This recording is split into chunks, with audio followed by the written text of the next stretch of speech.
This is The Planted Runner. I'm Coach Claire Bartholic. Imagine that you are at mile 20 of the marathon. You've been running well, you've been hydrating and fueling according to the plan that you've practiced in training. You know that you just need to get through the next 10K and you'll cross the finish line faster than you've ever done before. And then it hits you. A massive stab in your calf that gets worse and worse as you run. Maybe you're tough enough to suffer through it, but your pace certainly will slow. But for many runners, the cramps are intense enough to stop you in your tracks. What causes leg cramping? And more importantly, how can you prevent this from ever happening again? And if you think the answer has something to do with electrolytes, think again. Let's find out. Welcome to The Planted Runner. I'm Coach Claire Bartholic, and my mission is to help you improve your running, your mindset, and your life with science-backed training and plant-based nutrition.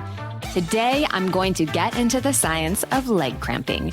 You'll learn why dehydration isn't the real culprit, how training mistakes can make you more cramp-prone, and I'll equip you with an action plan that you can start today to cramp-proof your legs so you can crush your next race cramp-free.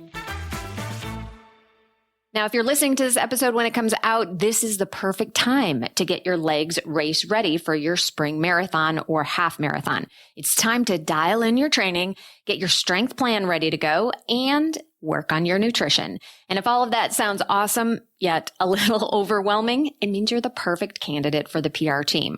Not only will you get a custom running schedule created by me, but it will include all of your strength, mobility, and more. No more decision fatigues on what you should do today. It's all laid out for you perfectly in the app, which syncs to your running watch. You'll be joining a team of runners just like you, all ages and paces, who are doing the same thing and cheering each other on. It really is the best way to stay accountable and true to your goals while also getting a built-in group of new running buddies. I'll talk more about the team later on in the show, but if you are ready to learn more right now, head to theplantedrunner.com/group. Don't forget to stay tuned all the way to the end of the episode for this week's Mental Strength Minute. Fortify your mind in 60 seconds or less. There is nothing worse than zooming along in your marathon, feeling strong and confident, only to become hobbled and humbled a few miles from the finish line by a massive leg cramp. Can this be avoided simply by changing what and how much you drink? Maybe, but probably not. A popular theory of leg cramping is that it's caused by a fluid or electrolyte imbalance. When your body's electrical system is out of whack, the muscles can misfire, causing painful cramping. For some lucky runners, changing their hydration plan has made a significant difference in the occurrence of late race cramping, but for many, many others, the cramps return again despite what they eat or drink. Researchers studying this found that they could induce cramps just as easily on hydrated people as when they dehydrated people by 3%. A subsequent study took participants to 5% dehydration and got the same results. To be clear, this is electrically stimulated cramping in a lab. Basically, volunteers are signing up to get shocked under different conditions, which is not exactly the same thing as getting a cramp 35 kilometers into a hot marathon, but it can still give us some interesting data. Research on actual cramping runners found that they had 3 specific things in common, and none of them had anything to do with electrolytes. Cramping runners had more signs of muscle damage before racing. They trained twice as much in the final 3 days before the race, and they started, on average, 13 minutes too fast. And one element on race day made everything worse: heat. And not because it made hydration worse. Heat makes everything harder on the body, speeds up fatigue, and increases muscle damage. At this point, you might be thinking, okay, I just need to rest more during tapers, start slower, and avoid racing in the heat, and boom, I'll be cramp-free. Yes, those are all great takeaways, but of course, like everything in running, there's a lot more nuance than that. You need a prevention plan that starts now, and you also need something that's going to alleviate the cramps fast, because even if you do everything right, cramps can still happen to the best athletes in the world. I'll go over all of that when we come back. I want to tell you about a unique opportunity for you to get stronger, faster, and stay motivated to hit your running and nutrition goals this year. And that is to join the PR team. Each member of the team gets a custom training plan made by me for you based on your unique fitness goals and lifestyle. Everything you need to achieve your running dreams is included, such as strength training, recovery, and even cross-training if you want it. I include weekly mental strength training as well as training tips and nutrition guides. But here's where it gets really cool. The group has its own page in the app where we share workouts, ask training questions, and get feedback from me and the other teammates. And each week, I create an exclusive private podcast just for the team based on the questions I get and what I see in their training each week. And I usually end up sharing behind the scenes and exclusive sneak peeks with the team that I don't share anywhere else. So instead of joining a Facebook group or sitting through another Zoom call, you get to listen to tailored advice on the run, and you don't have to do this all alone. When you're ready to take your running to the next level and join an amazing team of runners, head to theplantedrunner.com/group and join us today. It's more affordable than you think, and I can't wait to have you. The Planted Runner is sponsored by Liquid IV. Story time. When I first started running, I just went out and ran until I had to stop. Then I walked home. No fueling, no hydration, no plan at all. It actually kind of worked, but I was out there a long time until I finally figured out there's a better way to train. And it turns out there's a better way to hydrate than just water. Rehydrate with Liquid IV's Energy Multiplier, sugar-free hydrating energy. It's scientifically formulated to support physical energy, hydration, focus, mood, and social stamina, so it's perfect when you need a little boost on the run. Just one stick and 16 ounces of water hydrates better than water alone. Powered by Live Hydroscience, an optimized ratio of electrolytes, essential vitamins, and clinically tested nutrients that turn ordinary water into extraordinary hydration. Rehydrate better with better hydration and energy from Liquid IV, zero sugar and zero crash. Tear, pour, live more. Go to liquidiv.com and get 20% off your first order with code PLANTED at checkout. That's 20% off your first order with code PLANTED at liquidiv.com. Welcome back to The Planted Runner. I'm Coach Claire Bartholic. One super frustrating thing about marathon cramping is that for many runners, it never happens in training. It only happens when it counts during the marathon. Is this some kind of cruel karmic joke by the marathon gods? It can feel like that. Let's take a look inside your legs and see what's going on. It's not just about tired muscles. It's about your nerves too. The neural mechanisms that are supposed to inhibit muscle contraction become depressed with fatigue. The chemical and electrical synapses that fire the muscle fibers become enhanced. The result, an intense, sustained, involuntary muscle contraction that can derail all your hard work on race day. So why is this happening now at mile 20 of the race and not happening during all of those long runs and hard tempos you ran during training? Well, we certainly don't want to race a marathon to train for racing a marathon because that would be way too hard. The answer for many runners is that you're not reproducing enough of the demands of the marathon in your long runs. Now, this is a tricky balance. If you make your long runs too long and fast, you risk not being able to reproduce that effort during the race. But if you don't make them hard enough, you risk being unprepared and vulnerable to cramping. This is why simulating race demands without actually reproducing them is the key. A steady run the day before your long run, a fast finish long runs with chunks of marathon pace, all work to simulate race demands without leaving your race in training, if done right. But even if you take two runners, train them the same way, could cramp while the other is perfectly fine. Individual running form might have something to do with it. Let's take a look at what happens to your form as you get tired in the marathon. When we are fresh, many runners are conscious of relaxing the shoulders down and back, keeping the spine straight, running tall and light. But in order to do that, you need to have a strong set of core muscles, holding the spine in that position for 3, 4, 5 hours or more.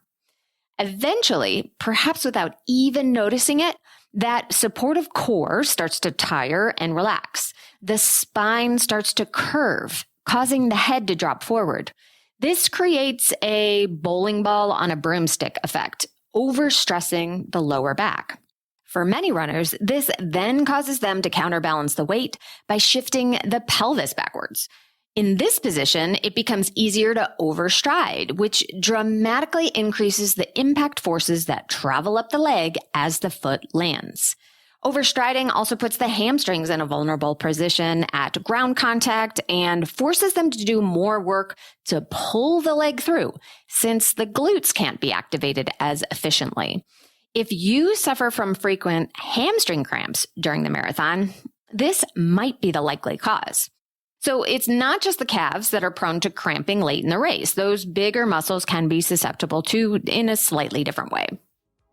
Another factor at play is a lack of hip extension.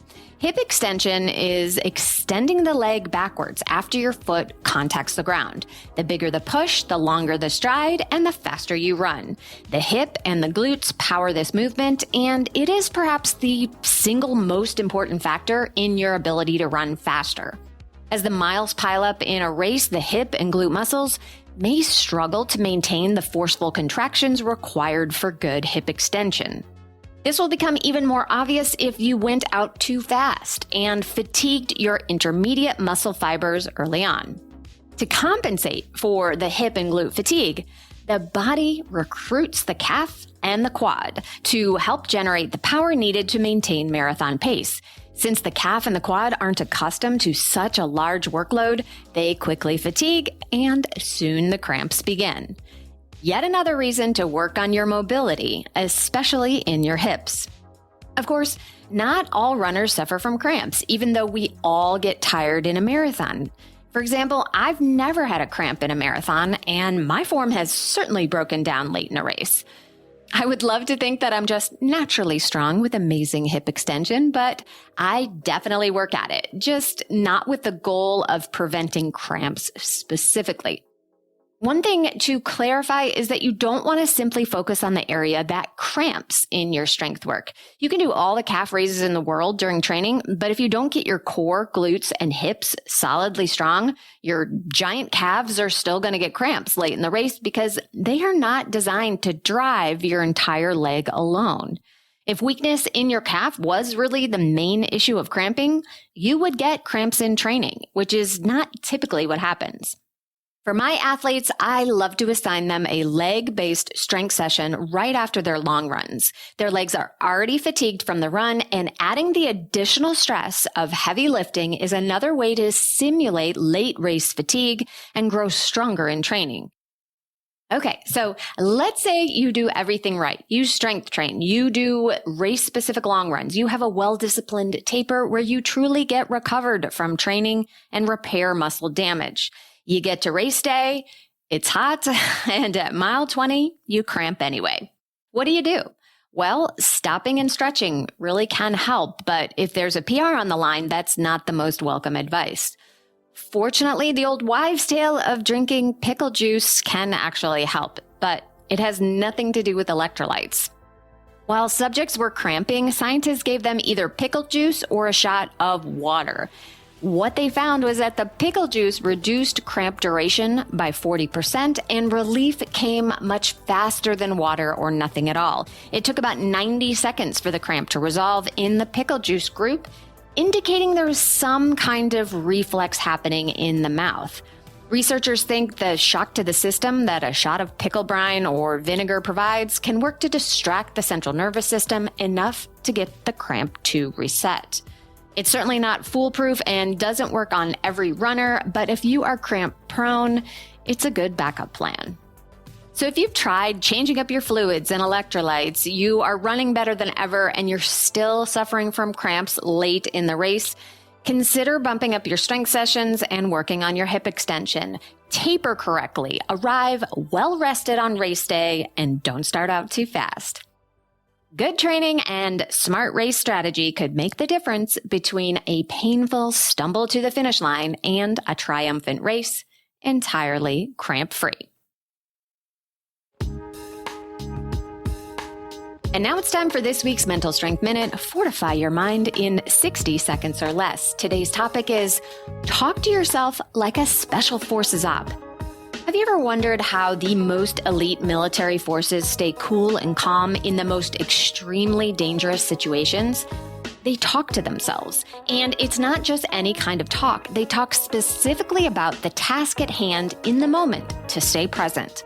While stalking an enemy target, they might say, approaching enemy target, target in sight, ready to fire. No sense of fear, simply execution. This is something you can use in your running. When you start to feel fatigue, talk to yourself as an observer. Heart rate rising, breathing in a 2-1 pattern, knee drive falling, increasing knee drive, taking fluid, breathing deeper, maintaining pace. This helps you focus on the actual task at hand that you can control, rather than letting your emotions take the wheel. Try narrating your run without emotion like a Navy SEAL, and you'll begin to perform like one. Thank you for listening to The Planted Runner, part of the Evergreen Podcast Network. Don't forget that you can enter to win a free custom training plan for your next race and get featured on the show. Just write an Apple Podcast review and enter at theplantedrunner.com/PRLab. Of course, reviews are the #1 way to boost this show's reach, and it's a great way to tell me what you'd like to hear next because I read every single one. Have a great run today.